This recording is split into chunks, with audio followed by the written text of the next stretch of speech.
I'm pretty sure that you can't imagine the inspiration and how much you changed my life. Let me explain. I discovered you, I think, like your podcast with Scotty Scarano.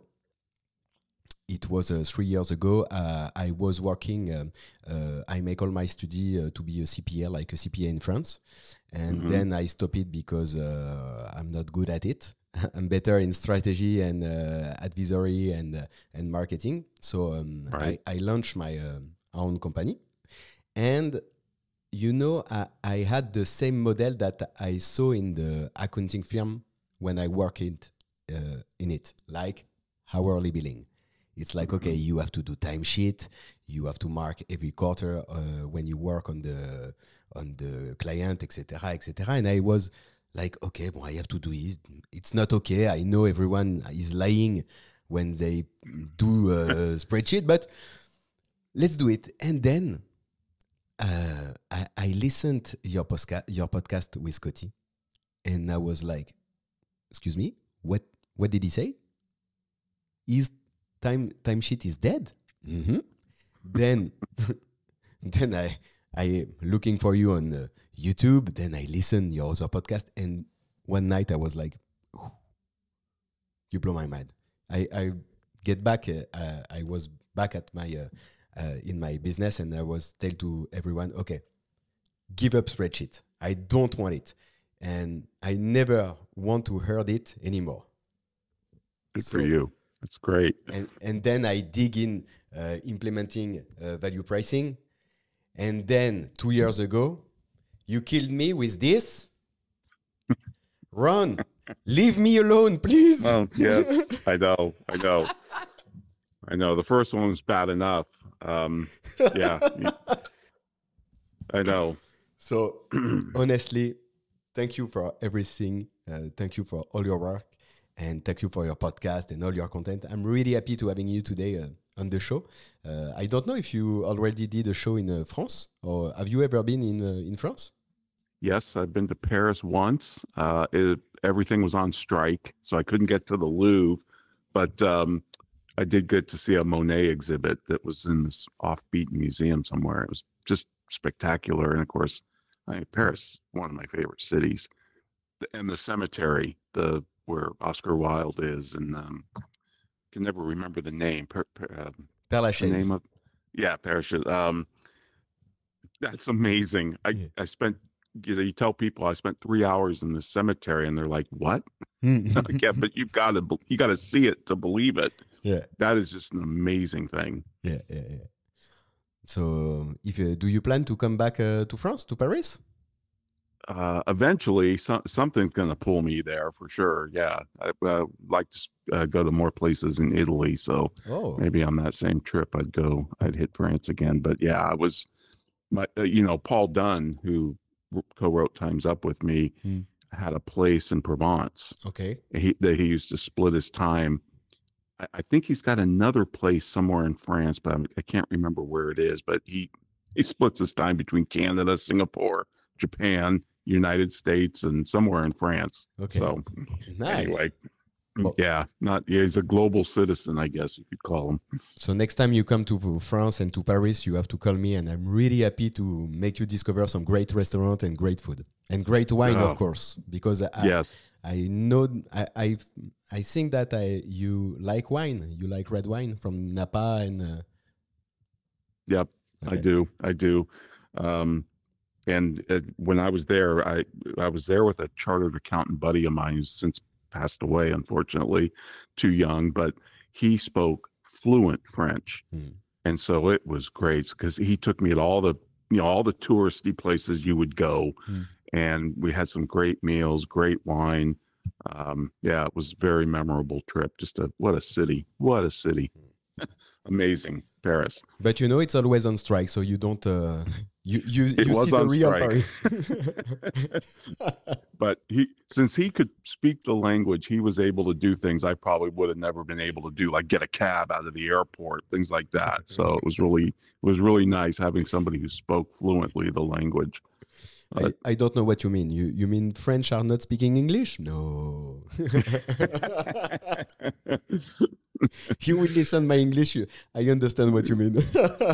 No, your English is great. Your English is terrific. So Ron, I'm really happy to having you today on the show on the Accounting Business Club. I really want to discuss some topic with you. I know you wrote a book about a subscription model, but maybe we will see what is it after two subject. First of all, why hourly billing is dead and why we don't have to use timesheet. I know it's old for you, but from view from France, it's something that it's important for my public to heard what you have to say about it.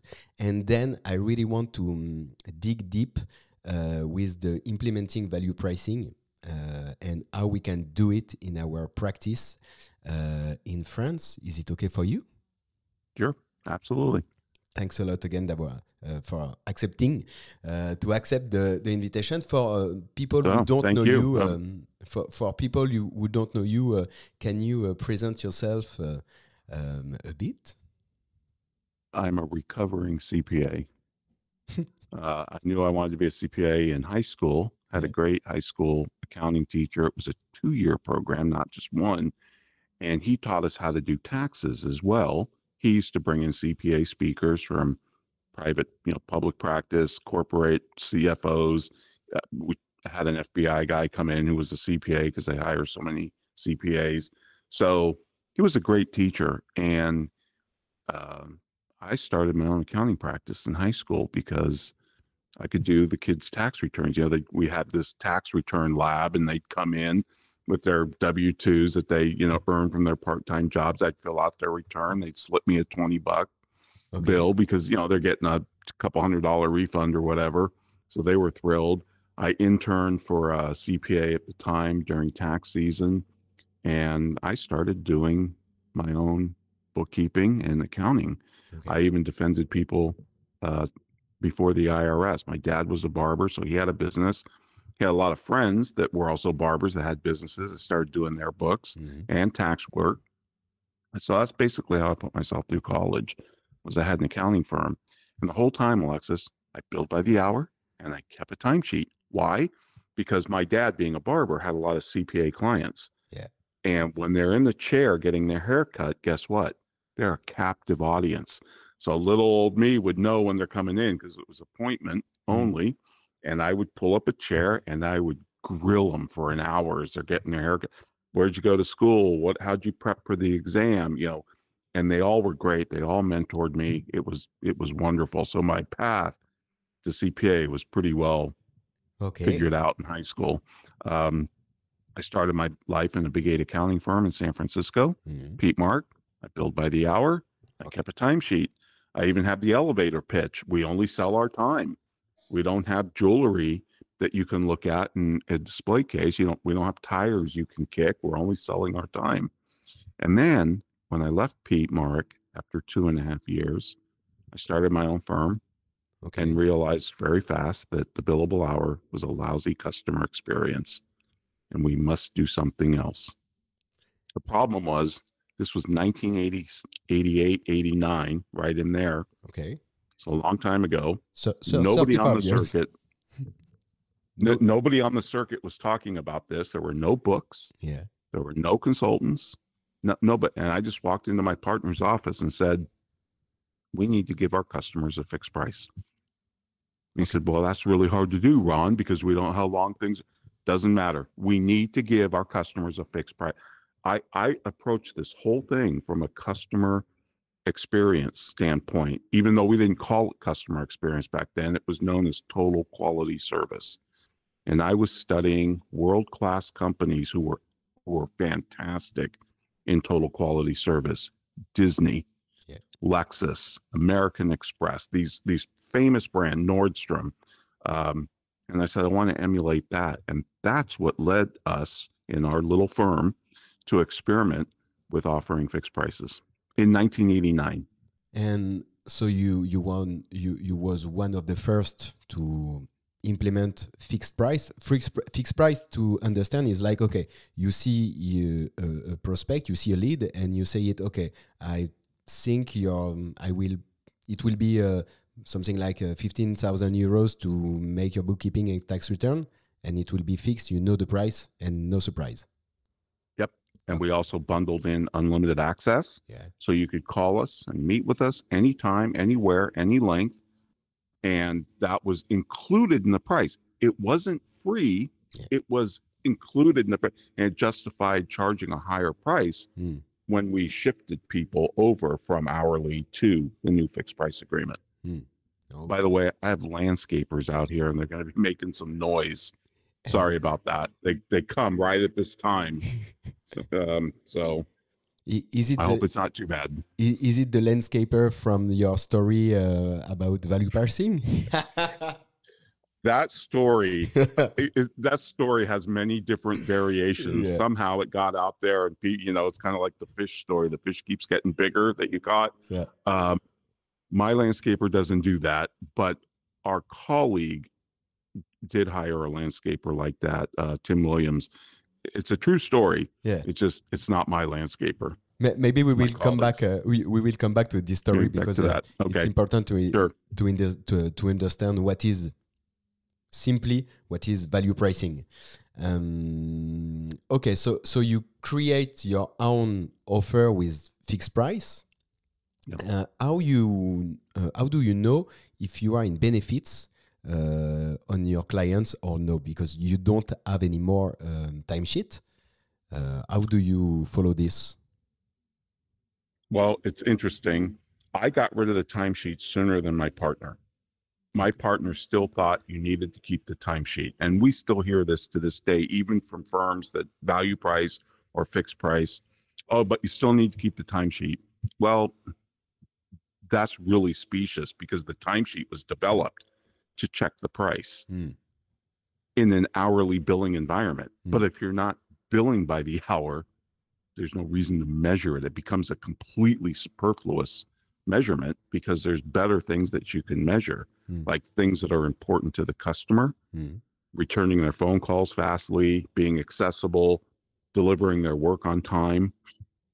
Just like FedEx measures on time arrival, right, with your package. Yeah. That's what you care about as the customer, not how long it sat on their trucks. Mm, And FedEx isn't measuring that either. They're measuring the time it's going to take, what's known as duration. They know they have to drop your package on your doorstep at 8:30 in the morning. mm, So their entire process works backward from that deadline. So they're projecting time into the future. They're mm, doing their timesheet in advance, if you think about it, mm. because looking back at time on a timesheet is kind of like if you're baking cookies, it's kind of like timing your cookies with your smoke alarm. By the time you see something on a timesheet, it's by definition no longer manageable. Yeah. There's nothing you can do about it. It's a Yeah. sunk cost. So I got rid of the timesheet sooner. My partner developed this overage underage account on the income statement. So he would have a fixed price, Mm, but then he would track his time. And of course, he'd compare the two, and it was either a credit or a debit on the income statement. Now, after about 6 months of it being a credit, mm. not meaning the fixed price was greater than what it would have been hourly, he said, there's no more reason to do this. And we eliminated timesheets not only for us, but across the entire firm and our employees and our independent contractors. We no longer required it. And of course, they love that. And how the market react? How other CPAs react when you explain what you did?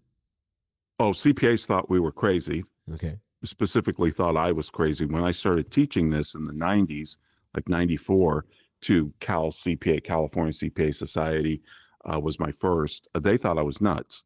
Mm, They bought into the fixed pricing and the value pricing logic, but they didn't buy in to the no timesheet because they said, well, you need the timesheet to determine profitability per job and profitability per engagement, project, or customer. mm, All of those things are false because the fact of the matter is customers don't have costs. Firms do. mm, Firms pay rent, they pay labor. It's not a fixed cost, it's a cash cost, mm, irrespective not of how much revenue you're making, but of how you utilize those resources.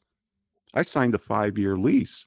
I'm paying rent. I don't care how I allocate it in my internal accounting. Mm. I could allocate it by office. I could allocate it by square foot.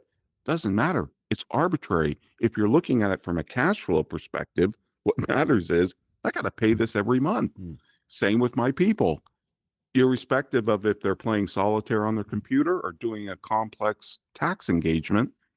I'm paying them X. If they spend 10 hours on it or 20 hours, there's no change in cash cost. Yeah. So that led me down a road of studying cost accounting, and there's tons of flaws in cost accounting. And what I can't figure out about our profession is why we're so attached to cost accounting. Engineers developed it, Mm. and when they developed it, they said there's really a lot of problems with this. It's kind of crappy math because we're making a lot of assumptions about these allocations that are completely arbitrary. Like, how do I allocate the toilet paper Mm. in the office that we buy to a specific job? I don't care how you do it, it's arbitrary. Mm. And it has no relation with cat. This is why Jeff Bezos, when he founded Amazon, everybody was, oh, you got to measure margin. You got to measure. And he said, no, margin doesn't pay my bills. What pays my bills is free cash flow per share. That was his one metric that he looked at like a laser. Mm. He said, because cash is king. That's what matters. And we get caught up in these allocations that are just completely superfluous. And if the fixed price works, why do you create or implement value pricing? How do you Well, discover the, value pricing, and what is the difference between fixed price fixed price. and value pricing? It's a great question, and it's not very well understood Mm. because the problem CPAs have with implementing value pricing is the word value. Mm.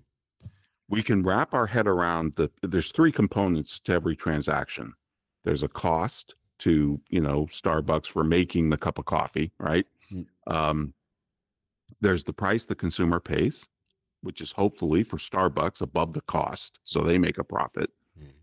But the value the consumer receives is what they perceive that cup of coffee to be worth. So if I spend €5 on a cup of coffee at Starbucks or anywhere else, the only reason I did that is because it's worth more to me than the $5 I paid. Mm. I have to profit too. Now, being accountants, we get all hung up on, well, how much more? Mm. Economists don't care. Economists say, we know it's more, whether it's a penny or $20 more value to you, because you walked in there on your own volition and you bought a cup of coffee. And by the way, when the barista handed it to you and you handed your money, you both said thank you. Mm. We call it the double thank you moment. If only one side was profiting, if only the coffee shop was profiting, they should have said you're welcome. Mm. Right? I mean, but we both say thank you because we both walk away with a profit. And here's the problem with this, Alexis, is value is subjective. Yeah. It's not a number. It's a feeling. It's spiritual. It's something you can't measure. I'm talking to you on a $3,500 Apple laptop computer. Mm. If you ask me, why did you pay $3,500 for an Apple, iPhone, computer, iPad, whatever, you paid a huge premium. There's cheaper alternatives out there. I could have Yeah. bought a Dell. I could have bought an HP Mm. for 600, 700, maybe 1,000, Mm. because I love Apple. Yeah. I love Apple. I can't give you an ROI spreadsheet detailing the reasons Mm. why I love Apple.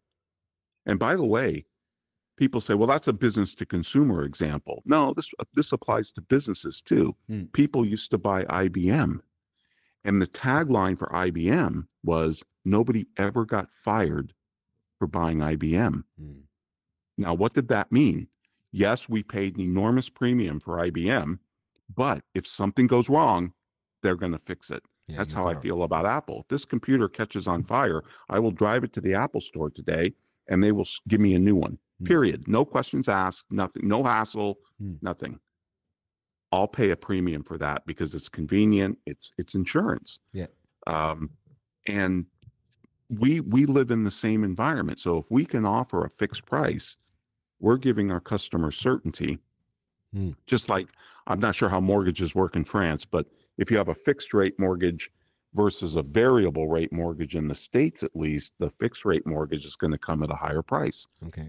And most people are willing to pay it because of the certainty of knowing that that mortgage payment is going to be the same every year Yeah. or every month. Mm-mm.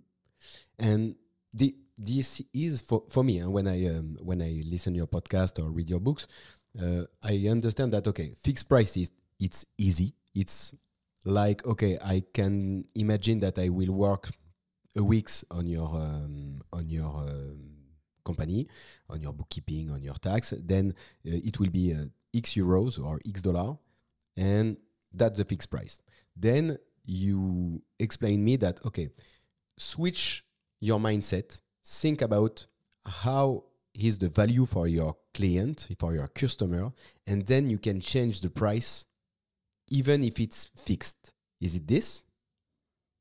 Yes. For instance, let's take a very specific example. If you do any type of CFO work, like Yeah. part-time, they call it fractional CFO sometimes, Mm, something like that. Rather than thinking about the time that you're going to spend on that particular client, mm, maybe you're giving them X number of days a month or something like that, whether it's on site or off site, doesn't really matter. mm, But rather than just thinking about your efforts and hours, why not think about what it would cost them to hire mm. a CFO and probably be 150,000 euros or something like that. I'm not sure, but you know, well, then if you come in at 30 or 40 or 50,000, that's a steal. Plus, you're reducing their risk. They're not going to have to train you. They're not going to have to worry about you quitting Mm, in the middle of maybe their busy time. mm, And you're going to be there. You're going to do the job. And they're going to save all the benefits as well mm, from paying to you rather than an employee. mm, So you got to think about the customer's position. mm. What are they trying to achieve? What's the value to them? And it's usually going to be a lot more than the time that you invest in something. Because what we do is incredibly valuable, but our So, prices don't reflect it. so if I'm running my firm on fixed price right now, so first of all, it's good because it's not hourly billing, so well done. And if I'm running my firm on fixed price, how can I change my model to switch to hourly billing, to value pricing? Sorry. Mm. Well, most firms that do fixed price, what they're doing is they're estimating the number of hours Mm, mm, that they're going to be putting into any particular customer. mm, And now they might be marketing it up with various things. mm, You know, maybe they put in a 20% cushion. In the book, as you know, in implementing value pricing, I have this dip your toe in the water exercise where I'm a big believer in offering your customers three options if yeah. you're value pricing. And to figure out your cheapest priced option, I would say, okay, estimate your hours, do your timesheet in advance, tell me how many hours this is going to be, and then go ahead and multiply that by whatever your hourly rate is. Notice the hourly rate's got profit in it. Mm, This is another problem with thinking that hourly rates are cost accounting. They are not. Cost accounting has nothing to do with profit allocation or profit forecasting, and hourly billing has profit built into it. Um, but go ahead and multiply that out. And then I added 5 or 6 things to that. I said, okay, you're offering a fixed price. mm, That's valuable in and of itself, kind of like the fixed rate mortgage versus the variable rate. mm, You can look at the interest rate spread and say, okay, that's a 15%, 20% premium. You offer a value guarantee, mm. which, by the way, when we did that, that was another thing people thought we were nuts about because we basically told the customer, look, if you're not satisfied, pay us what you think it's worth. Yeah. And they could have done that for a whole year. They could have come to me on December 31st and said, you know what? Don't like your coffee. Your parking's a hassle. I want my money back. And I would have had to give it to them. Mm, I never closed it off. I kept it open for the entire year. And I never had anybody pull the trigger, though. yeah. And it enabled us to get, I think, between a 20 and 30% price premium. A service that's guaranteed Mm, is worth more than a service that's not because services are more risky than products. Again, if this apple catches fire, I'll take it down. They'll give me a new one. Same with the toaster. Yeah. How do I know if my veterinarian screwed up my dog? Mm. In France, it's a bit complicated to speak about guarantee because it's like what we do is guaranteed by himself. He's like, okay, we are expert comptable, we are CPA. Our works is guaranteed by what we do. But I know what you mean about guarantee. If I try to translate it, it's like, okay, I guarantee you my fast answer, my availability, my your quick closing, and your experience. Yeah, my experience with my firm. Yeah. And we're not guaranteeing an outcome. This is really important. Yeah. I spent some time on this in the book. We're not guaranteeing that we're going to get you to a no change audit or a clean opinion on your audit, or we're going to save you X dollars in taxes. Or we're not guaranteeing any type of result or contingency. That's important. We're guaranteeing that you're going to enjoy the experience of working with us. Yeah. And if there's a problem, we want to know about it. We want to incentivize the customer to complain because that gives us a second chance to fix the customer, deal with the problem, and to fix the problem so it doesn't happen on another customer of ours. Yeah. So the value guarantee was really powerful differentiator for us. Yeah. It allowed us to charge a much higher minimum price. So basically, you can start. You take the number of projected hours, you add these premiums for a value guarantee. Unlimited access would be another 10 to 20%, maybe more boost to that. And that becomes your bottom price. Yeah. And if you think about this, if you look at hourly rates around the world in CPA firms, indeed any professional firm that bills by the hour, like let's say they have a threshold, $1,000 an hour or whatever, nobody is making 100% realization on their hourly rate. We as a profession write down and write off more than we write up. So the hourly rate places a ceiling over our income. Yeah. We can only make so much income. No other business does this, by the way. Apple would never put a ceiling on its income, or Google or OpenAI or anybody, NVIDIA. So by taking the formula that I just explained, I'm taking that ceiling and making it a floor that you never go below. Then you have two other options that you present to the customer on top of that cheapest option. Yeah.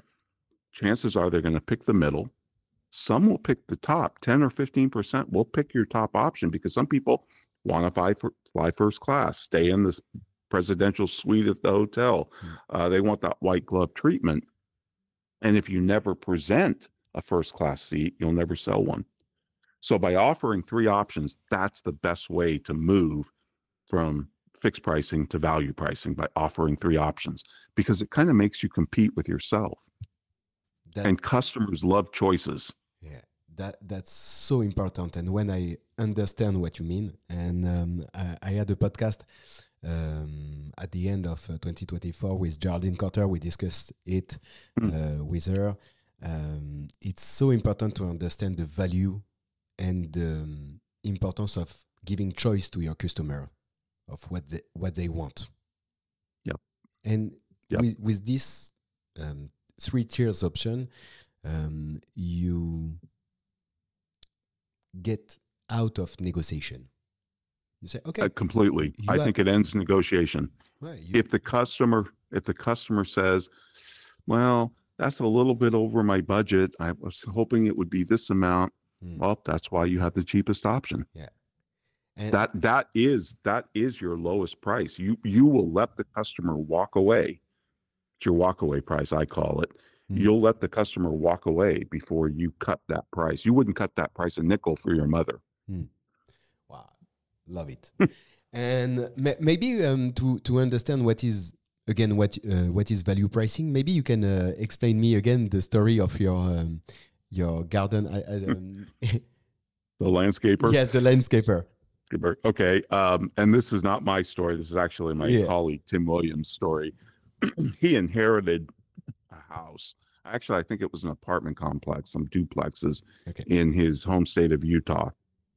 And he, of course, was going to rent them out and have tenants for a while, but eventually he knew he wanted to sell the place Mm. because it appreciated tremendously. And so he goes out and he gets three landscapers. He reads reviews online and all the different websites you can go look. And the first guy comes out and he's walking around the yard and he's got a clipboard and he's doing what any pro would do. He's scoping out the work. Mm. If my crew comes out here once a week, how long is it going to take them to cut the lawn, do the edging, take care of the plants and the trees, and do the trimming and all of that? Mm. And he comes to Tim. He says, "We can handle this. We're $50 an hour." Well, he's pricing based on inputs, Mm. his inputs, right? How many hours is it going to take? Now, telling me an hourly rate Yeah. is not giving me a price. Yeah.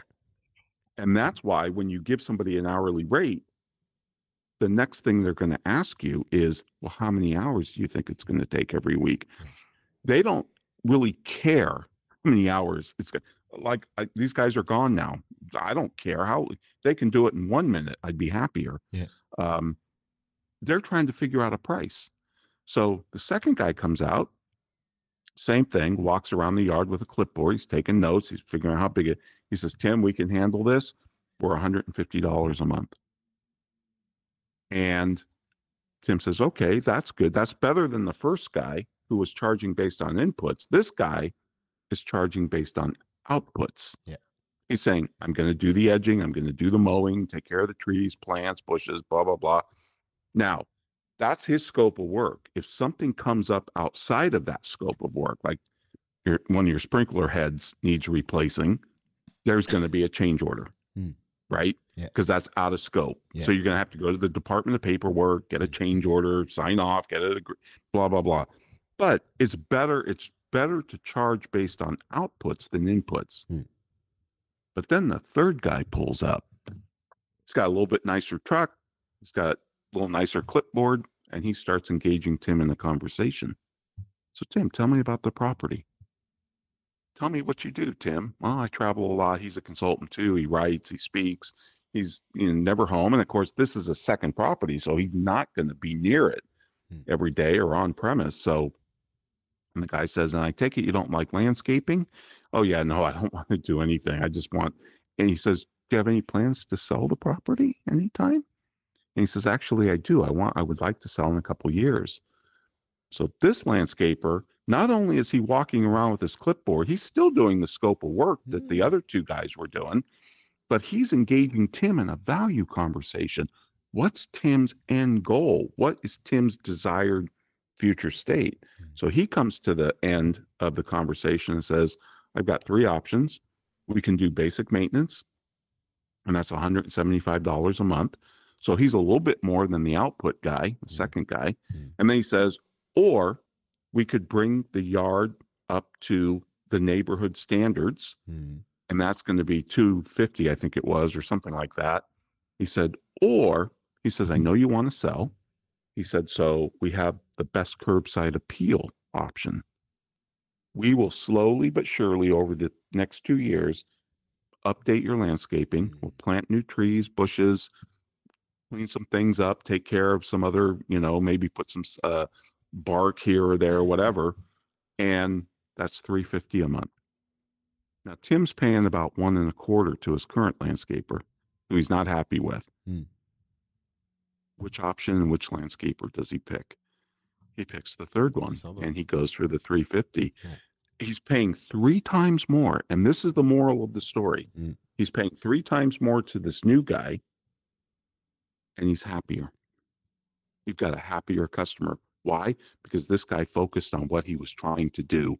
He wasn't focused on the scope of work and the efforts and the cost. He was focused on what is Tim's desired future with this property. He wants to sell it. Okay, if I give him best curbside appeal, he'll get the maximum sales price, and he'll get an ROI on this. And therefore, he commands a 3 times premium over his competition, who gave Tim one price. Yeah. No options. Yeah. It's like Which the one's smarter? Yeah. yeah, the third one. And if I understand well, the secret of this sales or the value pricing is the way we ask question Yep. to the client. And it's not natural. I don't know in the US, but in France, we don't learn how to ask question during the studies to be an expert comptable. Um, how can we start to understand which kind of question we can ask to discover the value of our services to our client?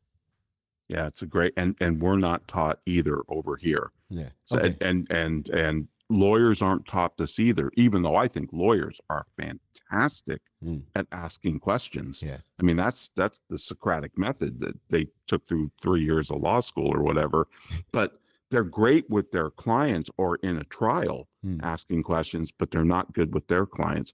We just want to take the engagement letter, slide it across the table to the client that says we're 250 euros an hour, sign here. Yeah. And that's the extent of our value conversation. But if you think about that third landscaper, tell me about yourself, Tim. What do you do? What are your interests? How interested are you in the landscaping? What's your intent with this property? Very specific things to try and figure out Mm. what is Tim's desired future state? What are our clients' desired future state? Everybody's got one. We all have aspirations. Every human on this planet has aspirations, and they revolve around four things: Mm. being healthier, wealthier, wiser, and having purpose and meaning. Mm. And those aspirations are universal. We don't have to gin up demand for them. We don't have to advertise the new shiny car, or they're embedded in us, and we have to discover them. And you discover them by asking more beautiful questions. Um, is it difficult to switch from fixed prices to value pricing if I have old clients, which are usually on fixed price, and I want to switch the business model of my practice? Is it hard, and how can I do? Yep, another great question. And this is a real common question. Where do I start? Mm. Should I start with new customers that Mm. come in and put them on value pricing? Mm.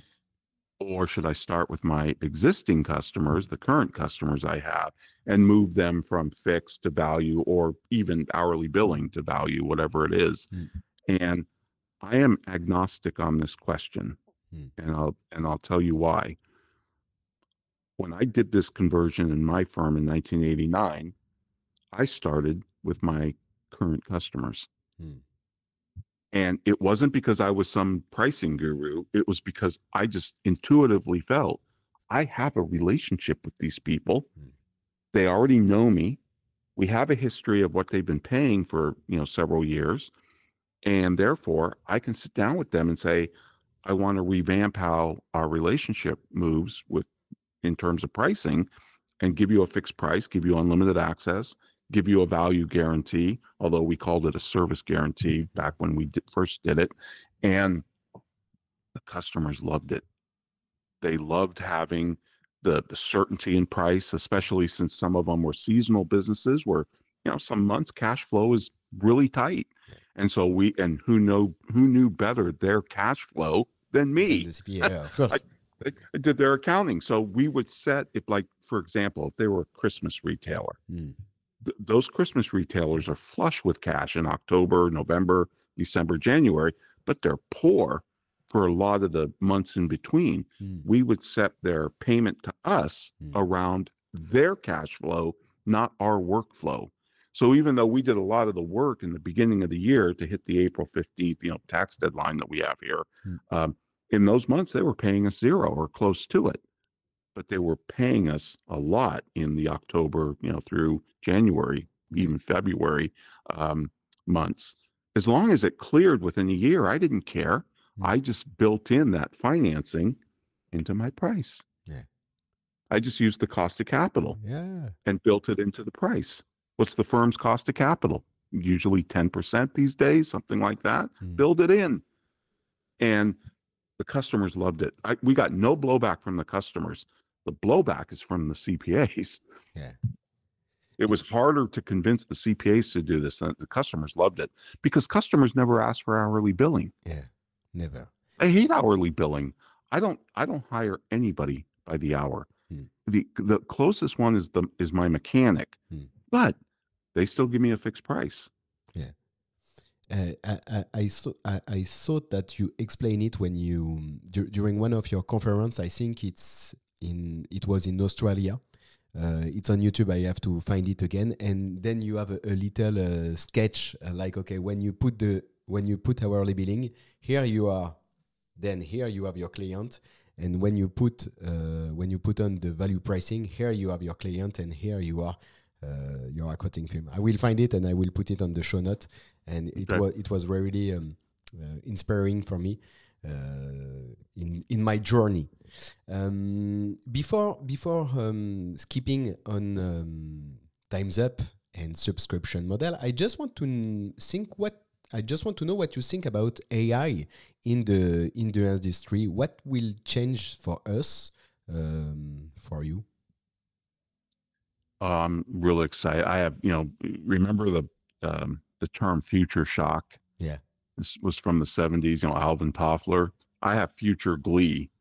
I marvel at AI's ability. I marvel at it, especially somebody who's written 8 books. Yeah. I'm blown away by how fast this thing spits out incredible. Yeah. It's kind of like I know this is a false analogy, but remember when you first used a calculator before you had a home computer and you just had maybe a calculator, like over here, it was the HP 12C. And you just thought, wow, well, this is a calculator for language. And language is the most human of things, right? It's the thing that separates us from all the other species is our ability to communicate. And I'm just blown away by it. I think it's going to revolutionize how we work, but I don't think it's going to replace jobs. I think if your job can be replaced by AI, then you have a pretty crappy job. Yeah. It's predictable. It's repeatable. I think it's going to augment us. I think it should be called augmented intelligence because knowledge worker augmented by AI is going to be it's going to give you superpowers. If you're good. If you're not a competent, like say doctor, and you use AI, it'll probably cost you a big malpractice suit. If you're a good doctor and you use AI, it'll make you better. But if you're already a skilled surgeon or doctor and you combine it with AI, now you're Superman. Yeah. And that's how I think about it. And I think and the other thing, all technology does this, not just AI, but AI is a great example of it. All technology, whether it's the spreadsheet, the abacus, it eats hours. It enables us to do more in less time. And if your business model is we sell time, then not only will you not adopt AI because it eats time, and therefore you're going to fall behind. So our business model is holding back the profession. Yeah. I think it will be a really big change for us, for our industry, even for me in service and in marketing or consulting agency. It's really important to understand how it will change our business model.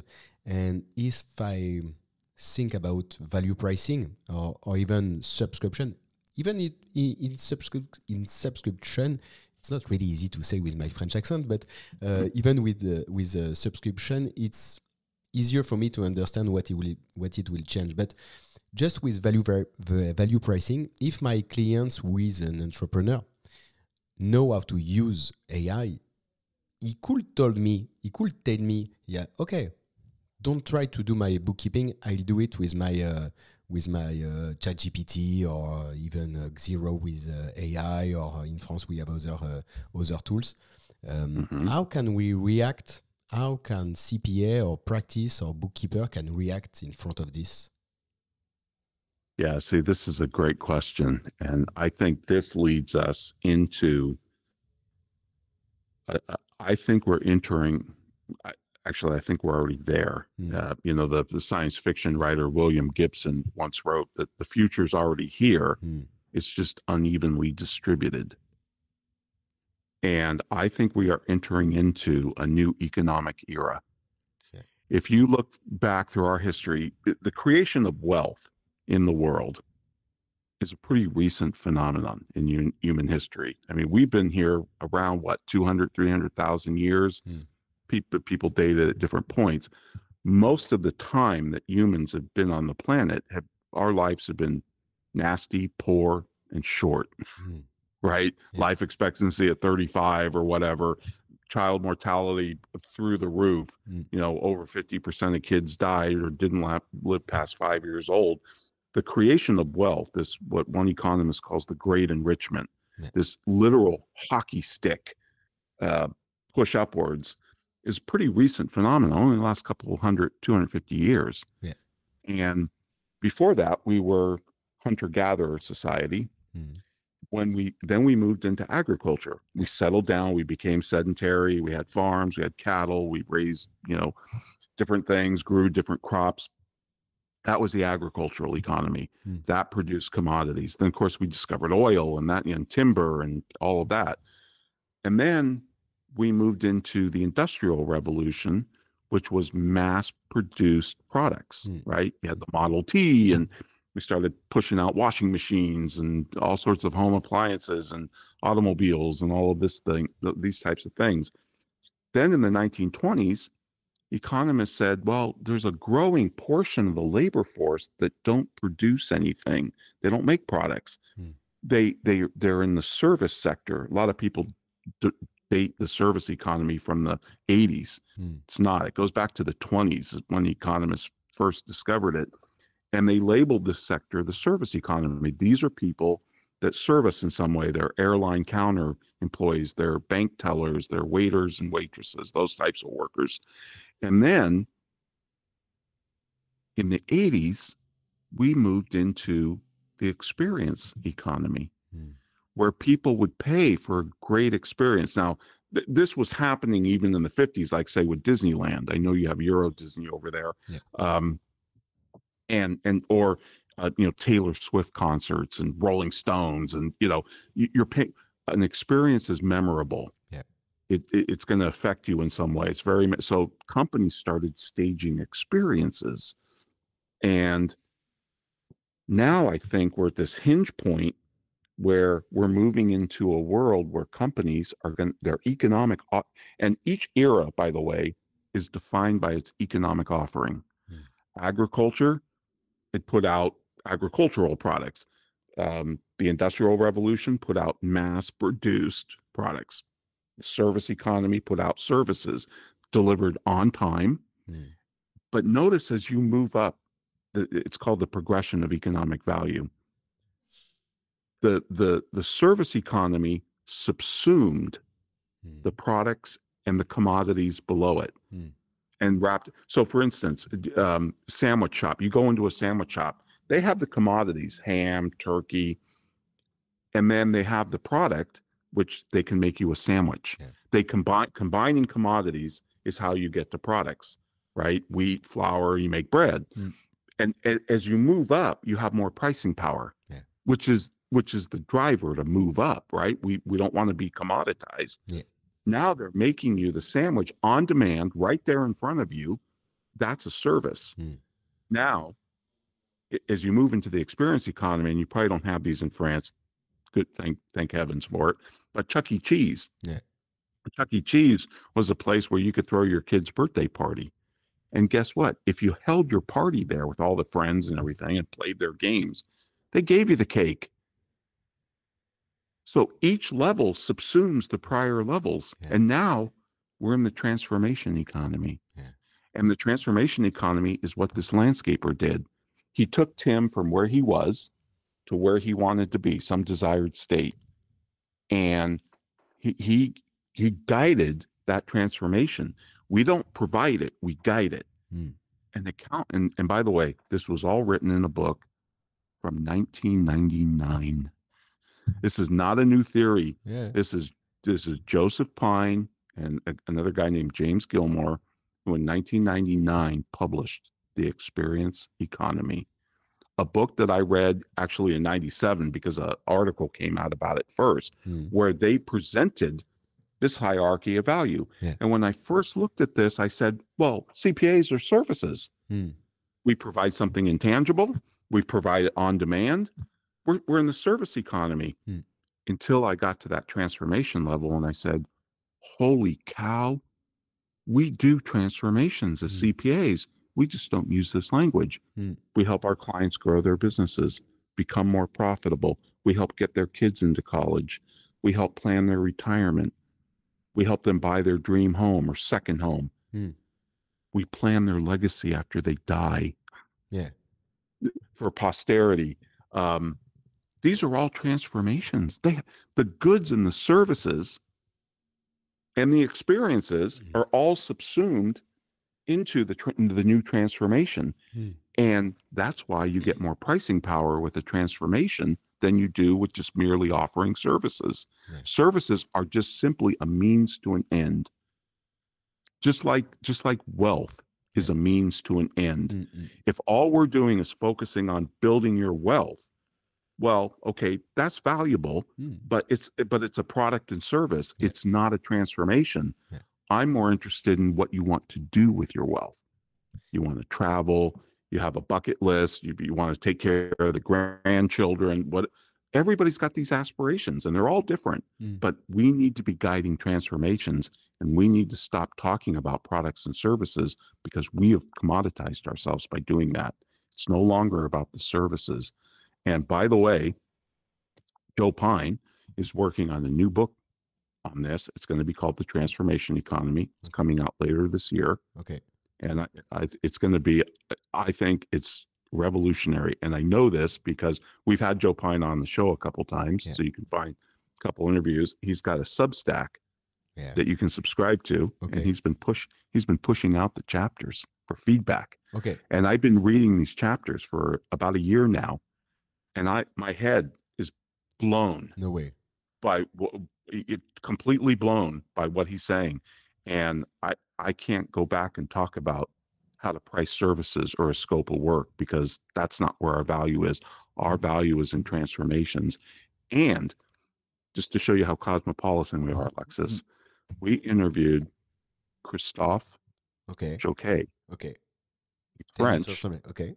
and he just came out with this book, Trends in the Transformation Economy. He also inspired by Joseph Pine. Okay.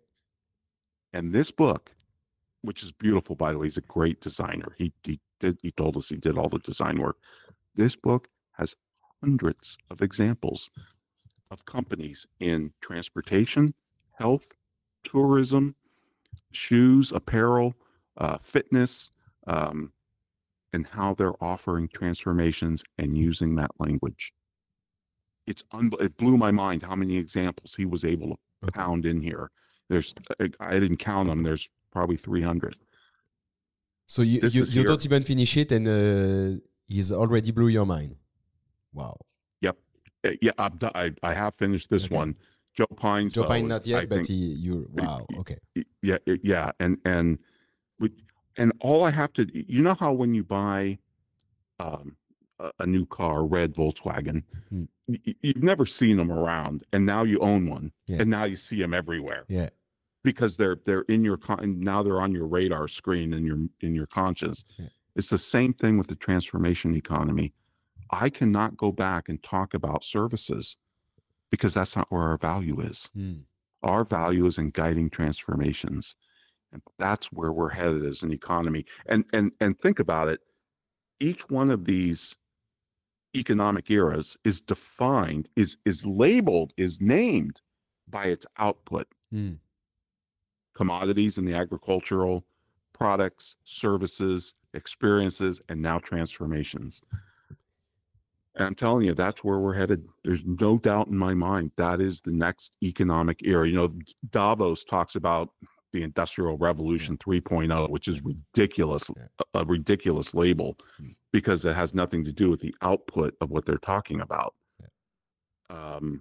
And I think this is where we're going. And I think all firms, all professional firms, Yeah. advertising agencies, doctors, lawyers, accountants, consultants, actuaries, they're all poised. They already do transformations. Yeah. They just don't use the language.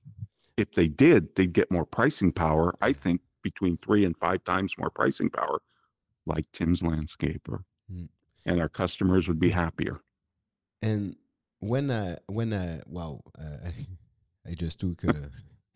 You did it again, Ron. You did it again with me. I know.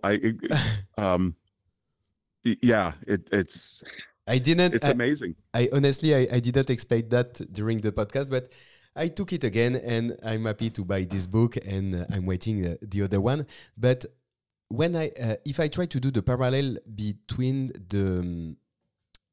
this new model and the practice of accounting, I feel like if I want to sell a transformation, if I sell bookkeeping and tax return, even it's like the same in France, and I'm not selling the transformation. I sell, okay, I do your tax and you are okay right now, and give me your invoices and I put it on my computer and that's it.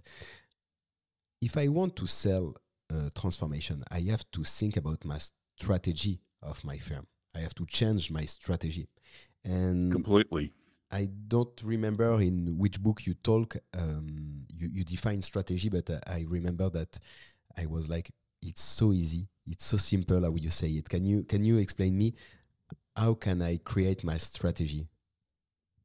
Yeah, see, people, you've heard the term, I'm sure, Yeah. strategic planning. Yeah. There is an enormous difference between a strategy and a plan. Yeah. A plan is predictable. A plan is a list of objectives for a company. We want to open a new factory. We want to hire 20 more people. We want to rebrand this product line, whatever. Those are all plans. You can check them off a to-do list.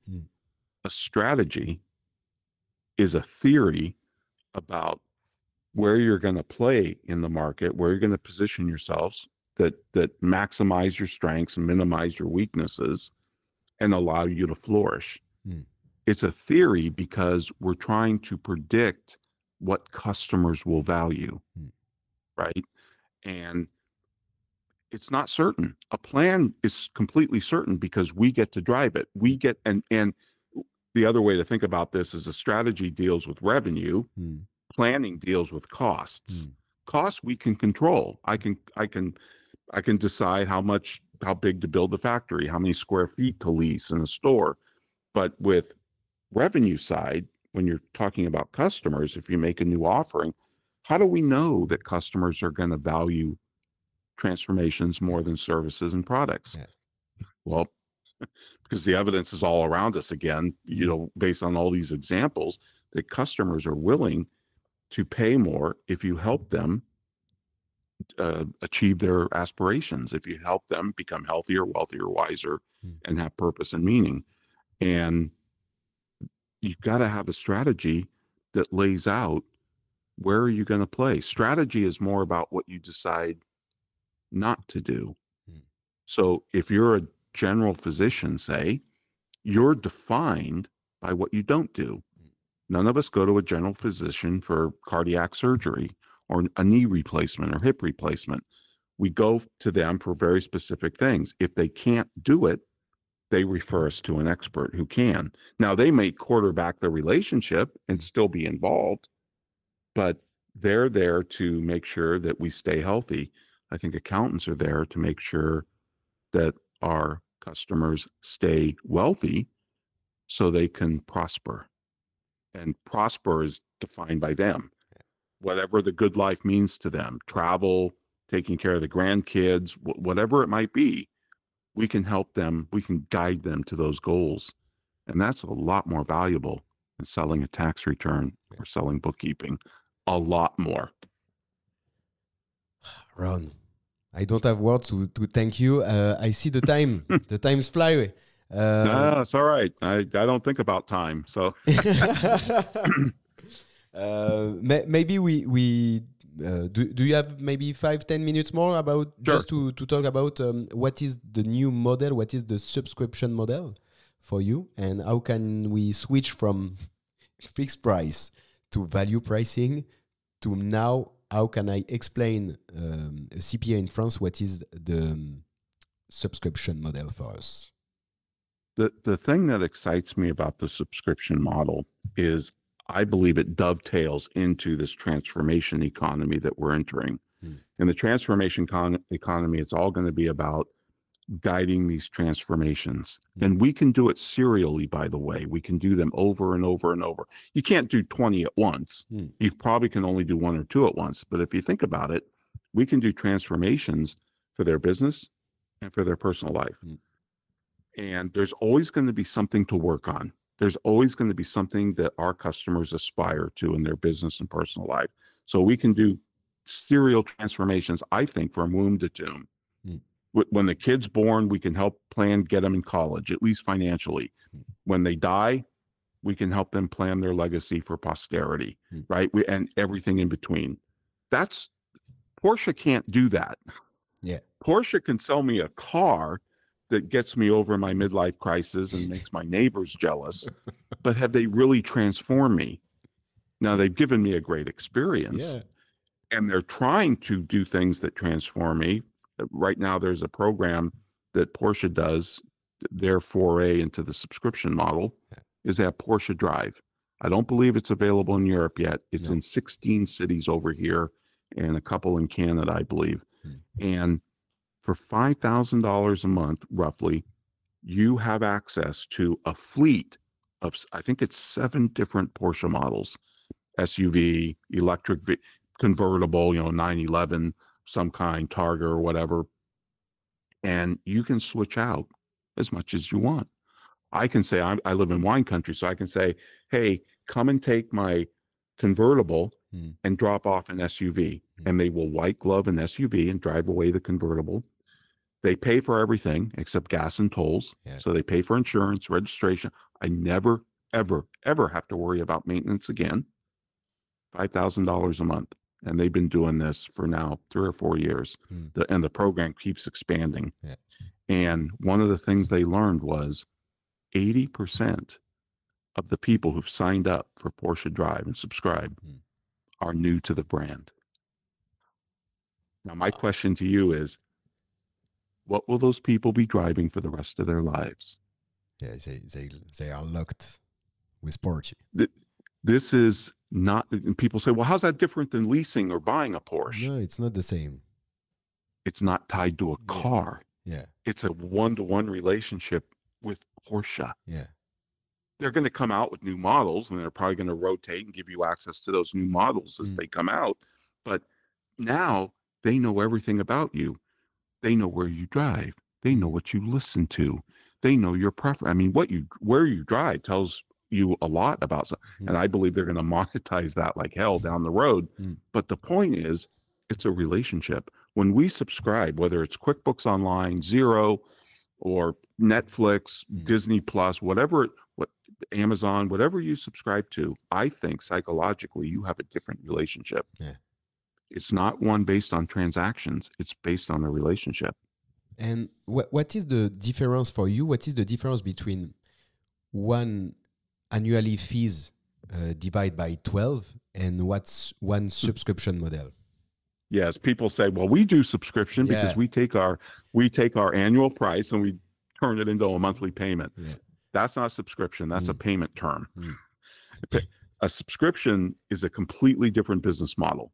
Just like value pricing is a completely different business model from hourly billing, because it changes the way that you deliver value, and it certainly changes the way that you capture the value through your pricing.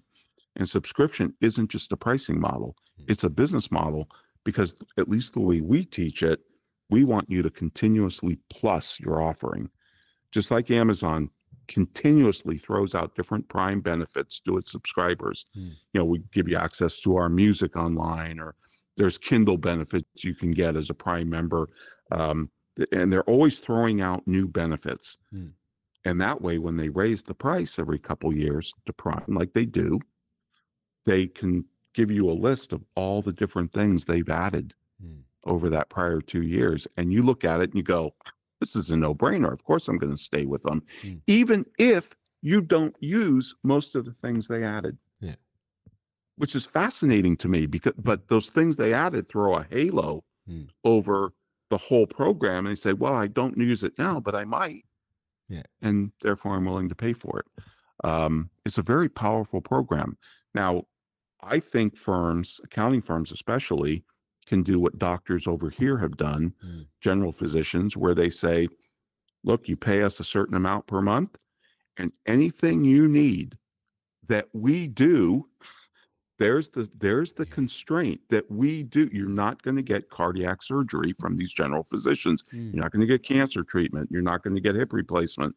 But for 60, 70, 80% of your medical needs, a GP is fine. You're covered. Yeah. You're covered. Doesn't matter if you need 5 appointments in a week. It doesn't matter to them. You're covered. And these doctors are flourishing over here. Mm. They don't take insurance. Yeah. They have they restored the sacred relationship between patient and doctor. Mm. And people love it. My dad's got a DPC. They're called direct primary care doctors over here. Mm. He's got a DPC doc. By the way, they all have waiting lists. Every one of them. There's over 2,200 of them, and because they limit the number of patients they accept to 600. And the average GP over here that is on a fee for service model, meaning they take insurance, Medicare from the government, they have 2,400 patients. And therefore, you get to spend 5 minutes with them. Yeah. Because they have to see 50 or Yeah, of 60 course. people a day, because they have billing quotas just like hourly accountants and lawyers. Mm. And a DPC doc, my dad's average appointment so far has been 1 hour. Wow. Because they're there to keep you healthy, Yeah. not just to cure you when you come in with a sickness. They're there to keep you healthy. That's their transformation. You can't do that if you're on a fee for service model. Yeah. And we can't do transformations if we're on an hourly billing model. And I would even argue, and man, dare I say this, because I feel like I all these books behind me are now obsolete, but you can't do it on a value pricing model either. You can do because value pricing is still based on a scope of work. Yeah. And what we're trying to do is eliminate bureaucracy, surface simplicity for the customer, make it convenient, make it hassle-free, where we make sure that we save them time. If this profession is going to continue to track time, we should track the time that we save our customers. We should make sure that the time they spend with us in meetings or on Zoom is valuable to them. And we should make them want to invest time with us to guide these transformations. That's where time is important. It's not our time, though. It's the customer's time that's valuable. Ron, I really want to thank you for this first podcast in France, and for all you share with us. You did it again before launching the rec button. Before pushing the rec button, I told you that you changed my life once when I discovered your value pricing, and then Time's Up, when I wrote Time's Up. You did it again, so in only 1 hour. So I don't have word about how many thanks I want to send you. And once again, when you come to France, you have to call me, and it will be a pleasure for me. I would love to. Just 2 seconds, Ron. Where can we? I will just take a picture for my child. So where can we find you? You mentioned your podcast, of course, each week. Soul of Enterprise, if I pronounce it well. Yep, The Soul of Enterprise. You can find that at thesoulofenterprise.com. Yeah. You can listen to all of our shows right there. You can go to any podcast player. Yeah. Our show drops weekly. Every Friday we do a live show. And right now there's been a problem with our feed because our radio station moved over to a new server. Okay. And there's a problem with our feed. The show has not dropped for all the shows we've done so far in 2025, but they're working on it. They say they're going to have it done soon, so they'll all drop at some point. Okay. In the meantime, you can listen right on thesoulofenterprise.com to all of our shows. We've interviewed Christophe, who wrote this book, Trends in the Transformation Economy. It was a great interview. We interviewed Joe Pine twice. We've interviewed some other really big authors in the subscription model, Teen Zoe, who wrote Subscribed, and Robbie Kelman Baxter, who wrote The Forever Transaction, And John Warlow would be another one I'd highly recommend. He wrote The Automatic Customer, Okay. all excellent subscription books. And then you can find me on LinkedIn. Yeah. I'm one of the influencers, so I have a lot of content up there. You can find me on X at Ronald Baker.